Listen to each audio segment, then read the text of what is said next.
started as an ordinary evening. A primetime news broadcast, millions of viewers watching from their living rooms, and a journalist, calm, composed, delivering the latest headlines. Nothing seemed out of place, but within seconds, everything changed. She was speaking mid-sentence when it happened. The camera feed stuttered for the briefest moment, just a flicker almost imperceptible. And then, she was gone. No scream, no sign of struggle, just an empty chair where she had been sitting moments before. At first, the studio remained eerily silent. The news anchor, caught off guard, blinked at the camera, hesitating. Was it a glitch? A prank? A technical error? The control room scrambled for answers. Viewers at home stared at their screens, confused. But then, as the seconds stretched into minutes, an unsettling realization crept in. This wasn't a mistake. She had vanished live on air, and she was never seen again. The woman in question was Cassandra Lee, a 34-year-old investigative journalist known for her sharp reporting and fearless pursuit of the truth. For nearly a decade, she had built a reputation as one of the most respected names in television news. She wasn't just a talking head. She was a journalist who dug deep, uncovering corruption, exposing lies, and giving a voice to those who had none. Her colleagues described her as relentless. Her friends said she was dedicated to a fault. And yet, behind the scenes, there were whispers. Rumors that Cassandra had recently received threats, that she had been looking over her shoulder, that she had confided in someone that she felt unsafe. But none of that was public knowledge. Not yet. What the world saw that night was a composed, professional reporter, seated at her desk under the bright studio lights, delivering the news like she had done countless times before. And then, she was gone. It was 8:43 p.m. when Cassandra's disappearance was broadcast live to the nation. The segment was supposed to be routine, a discussion on political scandals, but something about her demeanor that night seemed different. Rewatching the footage, investigators later noted subtle signs that were easy to miss at first glance. Her hands were tense, tightly clasped together, her fingers slightly trembling. Her eyes flicked, almost imperceptibly, towards something off camera. Not once, but several times, as if she were aware of something the audience couldn't see. Most chillingly, her final words before she vanished were cryptic. "There's something I need to say. Something important." The words hung in the air for less than a second before the glitch, the sudden distortion of the feed, the brief static. And then silence. The co-anchor, seated beside her, stared in shock. The teleprompter continued rolling, but Cassandra's chair was empty. The control room scrambled to cut to commercial, but the damage had already been done. Millions of viewers had just witnessed the impossible. The minutes that followed were chaos. The newsroom, usually a controlled environment, erupted in confusion. Producers shouted into headsets. The director demanded to know what had happened. Where had she gone? Security personnel rushed onto the set. Studio employees ran in different directions, searching backstage, down hallways, anywhere she might have gone. But she wasn't there. There were no signs of forced entry, no sounds of struggle. The live studio audience had seen nothing unusual. The network immediately went into damage control mode. Within the hour, they issued a carefully worded statement. "There was an unexpected interruption during our live broadcast tonight. We are investigating the situation and will provide updates soon." But outside the studio, the internet was already in a frenzy. Clips of the disappearance were being shared at an alarming rate. Viewers were dissecting the footage, frame by frame, looking for clues. Theories began spreading like wildfire. Had she been abducted right in front of millions of people? Was it a hoax? A publicity stunt? Or was something far more terrifying at play? By midnight, the police were involved. Officers combed through the news station's security footage. They traced Cassandra's last known movements, her arrival at the studio, her interactions with co-workers, everything leading up to that moment on air. There was nothing unusual. No suspicious individuals lurking. No unauthorized personnel. No clear evidence of how she disappeared. Even more unsettling, there were no gaps in the footage. Unlike the live broadcast, which had experienced that strange momentary glitch, the raw studio security footage showed her sitting in her chair one moment, and then the next frame she was simply gone. It was as if she had vanished into thin air. Her phone was left on the news desk. Her car remained parked outside. Her apartment was undisturbed. No signs of a break-in, no evidence she had planned to run. It made no sense. And as dawn broke the next morning, a chilling realization settled in. This wasn't just a missing person case. This was something else entirely. And no one, not the police, not the network, not her closest friends or family, could explain what had happened to Cassandra Lee. But then detectives discovered something. They went back to the footage, studied it, slowed it down, analyzed every second. And that's when they saw it. A shadow, barely visible, lingering just outside the frame. Someone had been watching her. Someone had been waiting. And it was only then that investigators realized Cassandra Lee's disappearance was no accident. The newsroom was still reeling. The internet was ablaze with speculation. And the police?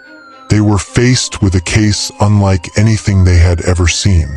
A woman, Cassandra Lee, a nationally recognized journalist, had disappeared on live television, in front of millions of witnesses. No forced entry, no struggle, no logical explanation.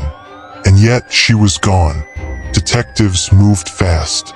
Every minute that passed was crucial, and they knew it.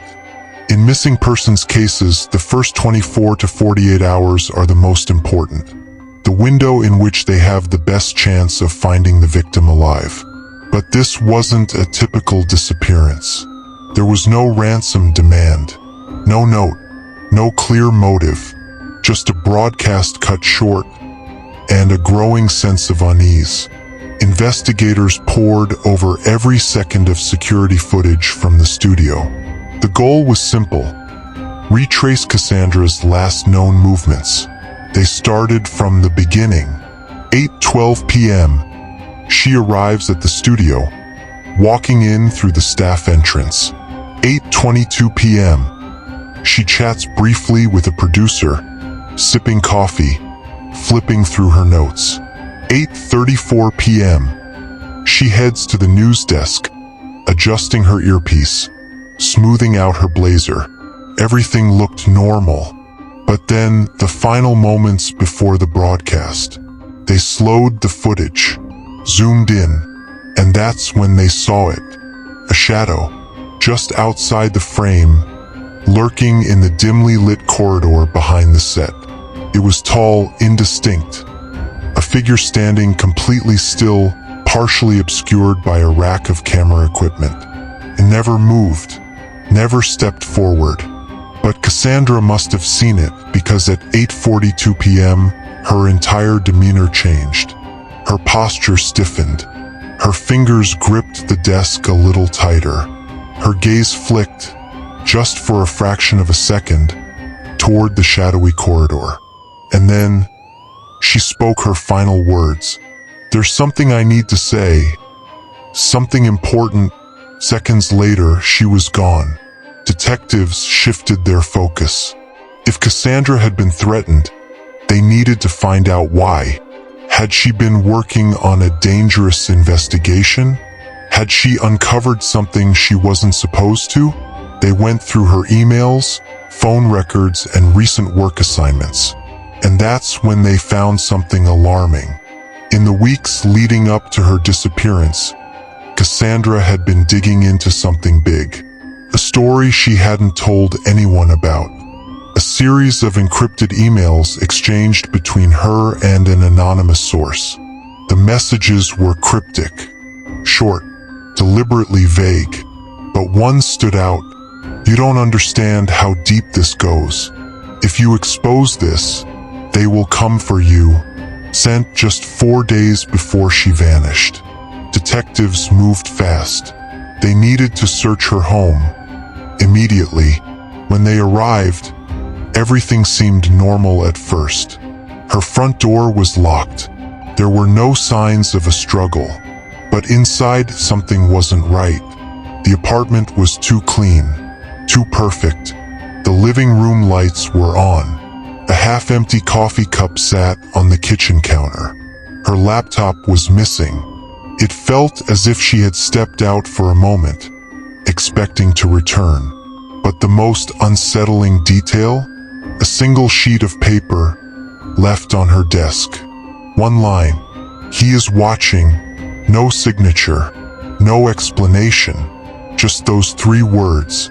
As the investigation intensified, detectives received an unexpected tip. A neighbor had seen something.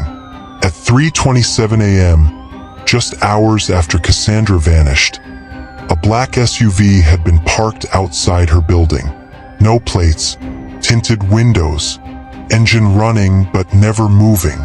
It sat there for nearly 2 hours before finally pulling away. Surveillance footage confirmed it. A black SUV had been circling Cassandra's apartment for days before she disappeared. Someone had been watching her, tracking her movements, waiting for the right moment. And then another breakthrough. Cassandra's phone records revealed an unanswered voicemail left on her phone just 1 hour before she vanished. The caller was unknown, the number untraceable. The message was short and terrifying. A voice, low, distorted, whispered, "Time's up," and then silence. By now, the case had become national news. Experts, journalists, and internet sleuths scrambled to piece together the clues. Theories ranged from kidnapping by powerful figures to staged disappearances. Some believed she had been silenced for what she knew. Others speculated that she had gone into hiding, knowing she was in danger. But one question remained unanswered. If someone had taken Cassandra Lee, where was she now? And more importantly, was she still alive? As detectives followed the trail, they uncovered something chilling. A series of unsolved disappearances. People, all journalists, all investigating high-profile cases, who had vanished under strange circumstances. Cassandra was not the first, and if they didn't act fast, she wouldn't be the last. The more detectives uncovered Cassandra Lee's disappearance, the more disturbing the case became. What started as a missing persons case had evolved into something far more complex. The security footage, the strange note, the untraceable voicemail, none of it made sense. But there was one undeniable truth. Someone had been watching her, and Cassandra knew it. The breakthrough came from an unexpected source. A colleague from the newsroom, someone who had worked closely with Cassandra, came forward with a chilling revelation. Cassandra had been digging into something off the record, something she hadn't even shared with her editors. Her colleague recalled a cryptic conversation they had just days before she vanished. "If something happens to me, don't believe what they say." At the time, it seemed dramatic, paranoid even. But now it felt like a warning. Investigators were desperate to recover Cassandra's laptop. It was missing from her apartment, but they had another way in her newsroom computer. What they found changed everything. Buried in a folder labeled Personal Notes, Cassandra had left behind dozens of encrypted documents. Detectives had cybercrime experts work around the clock to break into the files. When they finally cracked them open, the pieces of the puzzle started falling into place. Inside the files, Cassandra had been tracking something deeply disturbing. A pattern of disappearances. Journalists, whistleblowers, investigators. All of them had been working on high-profile stories, and all of them had vanished under unexplained circumstances. Each case was eerily similar. No signs of struggle, no ransom demands, no bodies ever found. It was as if they had simply ceased to exist. And now Cassandra had joined their ranks. One document stood out, an email exchange between Cassandra and a source she had only identified as DW. Their messages were brief, but one in particular sent chills down investigators' spines. DW, you're too close. They're watching you. Cassandra, who is they? DW, it's not safe to talk here.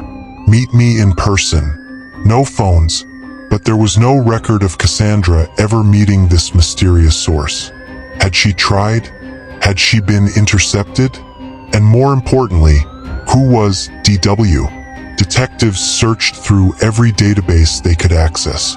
There was no one named DW who fit the description of a source Cassandra might have been in contact with. But then they found something strange. A disconnected phone number. One Cassandra had dialed multiple times before she disappeared. It led to a burner phone, registered under a fake identity. But after hours of cross-referencing, they finally got a hit. The phone had been used to make one last call to another missing journalist, someone who had vanished years earlier. This wasn't a coincidence anymore. Cassandra had been on to something bigger than anyone realized. Desperate for more answers, investigators re-examined the footage from Cassandra's last live broadcast. They weren't just looking at Cassandra anymore. They were looking at the crowd. And then they found him, a man, standing near the back of the studio, partially hidden behind a production assistant. He wasn't a staff member. He had no reason to be there. But his face was familiar, because this same man had been spotted outside Cassandra's apartment the night she disappeared. They zoomed in, enhanced the image, and then a chilling realization. This wasn't just anyone. He was connected to multiple missing journalist cases.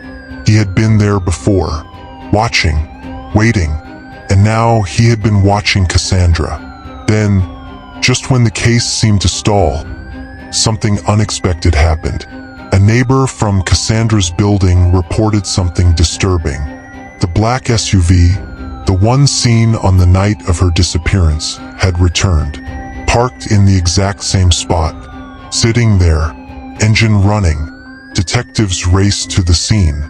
But by the time they arrived, it was gone. Whoever was behind Cassandra's disappearance, they were still watching. And the case was far from over. Detectives were closing in. The pieces of the puzzle were finally coming together. But there was one last message in Cassandra's files. A single sentence hidden deep within her encrypted notes. And when they read it, they realized just how much danger they were in. It said, "If you keep looking, they will come for you too." The case of Cassandra Lee was no longer just about a missing journalist. It was a warning, a reminder that some people, the wrong people, could disappear without a trace. And now, those investigating her case were beginning to feel the weight of that truth. Someone was watching, someone was waiting, and if they got too close to the answers, they might be next. The message found in Cassandra's files sent chills through the investigative team. If you keep looking, they will come for you too. Was it a note from Cassandra herself? A final warning?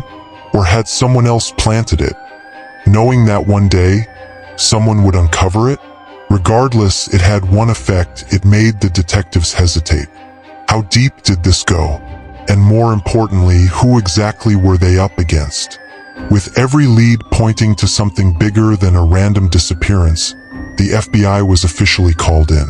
They had been monitoring the case from the sidelines, watching as Cassandra's name began circulating among conspiracy theorists, investigative journalists, and underground whistleblower networks. But even with federal resources, something wasn't adding up. Cassandra's phone records? Scrubbed. Traffic cameras that could have captured the black SUV? Footage mysteriously corrupted. A witness who had spoken to Cassandra the day before her disappearance? Now missing. It was as if someone had been erasing her existence. And whoever they were doing it with surgical precision.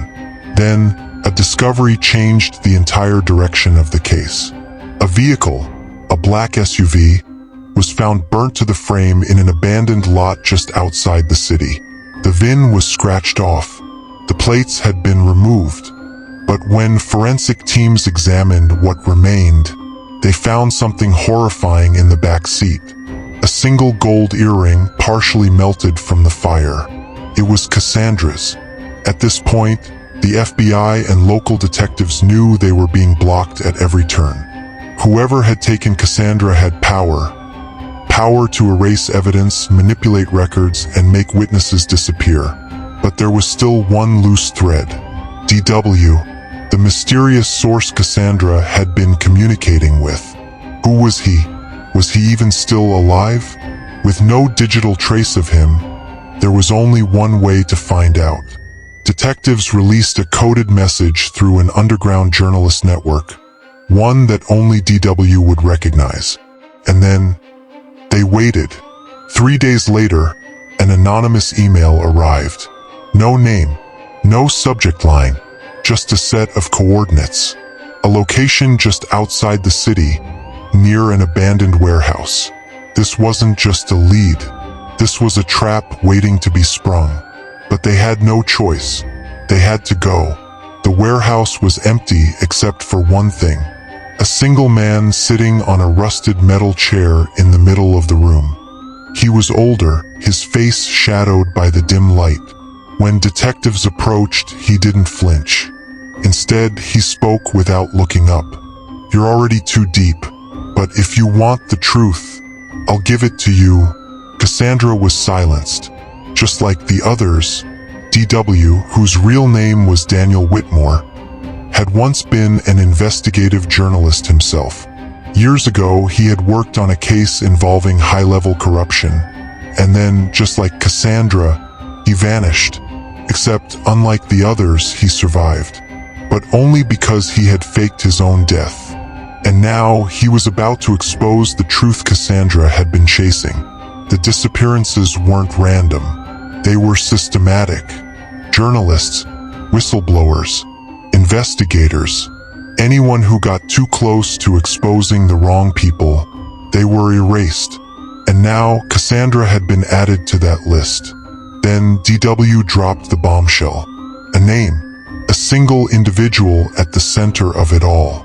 Someone with enough power to bury entire investigations. And when detectives heard it, they realized why Cassandra had been so scared.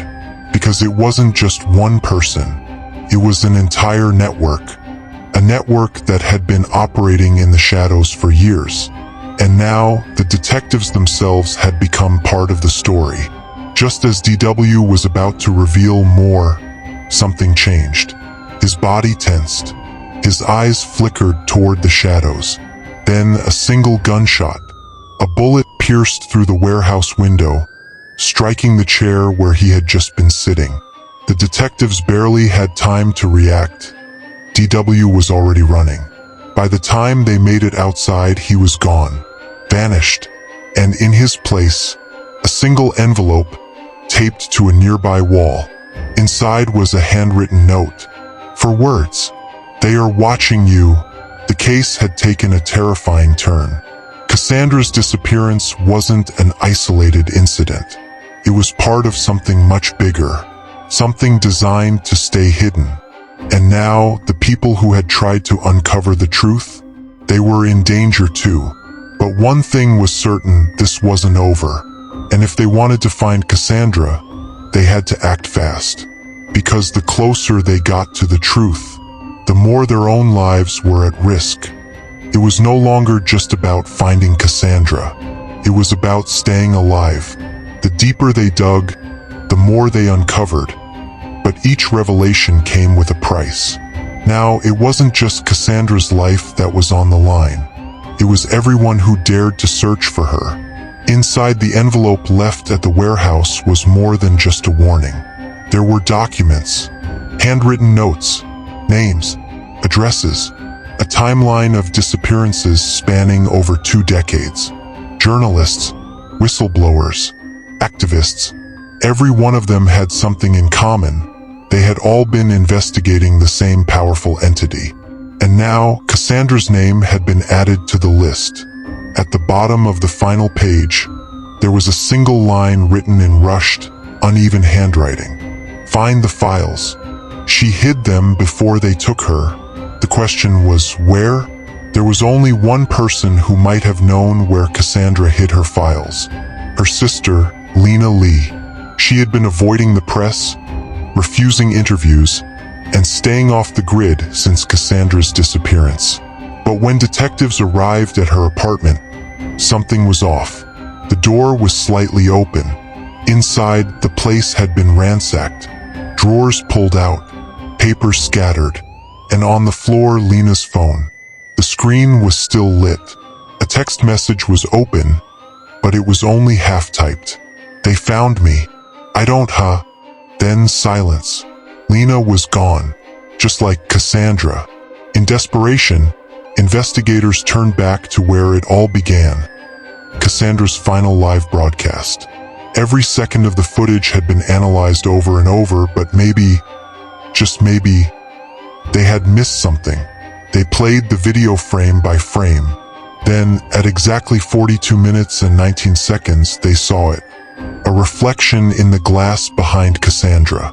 It was subtle, almost invisible, but it was there, the faint outline of a figure standing just outside her apartment.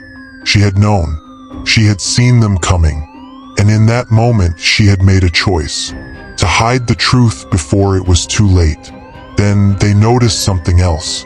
On Cassandra's desk, partially covered by her notes, was a book. It wasn't just any book. It was an old travel guide.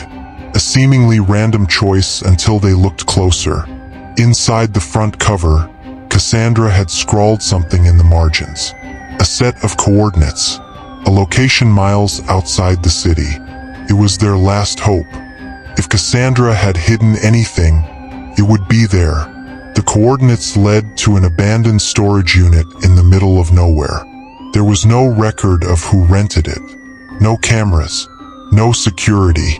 Just a rusted metal door and a single padlock. When they cut it open and stepped inside, they saw the truth Cassandra had been trying to expose. Dozens of boxes, hard drives, stacks of classified documents. And at the center of it all, Cassandra's missing laptop.